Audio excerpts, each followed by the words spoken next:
Many of you have come from Ukraine. You have seen firsthand the horror that has been visited on Ukraine by the Russian army.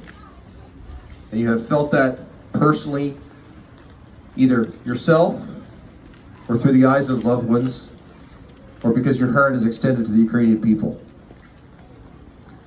So I don't have your depth of knowledge on this, but I can speak to my own experience. And I can't believe it was not quite a year when I was able to be on the border and see with my own eyes people coming across with nothing but what they could carry, having walked from God knows where to get to safety.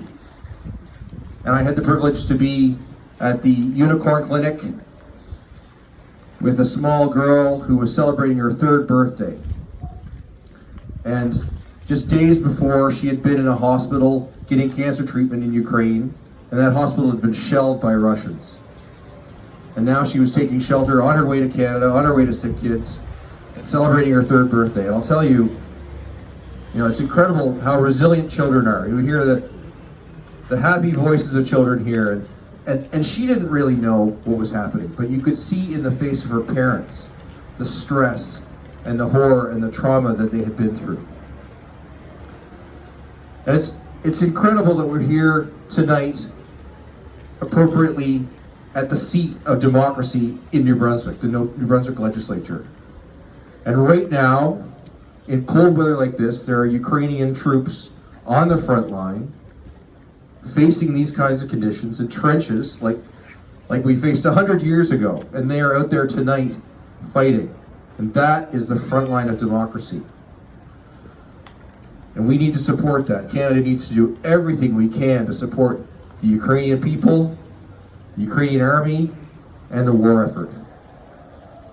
And I want to thank you, because you are here tonight to remind people. You've gathered tonight, you've taken your time to remind Canadians, New Brunswickers, and Frederictonians that there's a war going on. We live in one of the best places in the world here in New Brunswick, and we are lucky. But we need to remind people, because it's easy to forget that our freedoms are being defended on the borders in Ukraine, on the front lines in Ukraine, tonight and every night. And nobody knew that we'd be here a year later. But for a year, those troops and the Ukrainian people have been fighting back that terrible Russian invasion.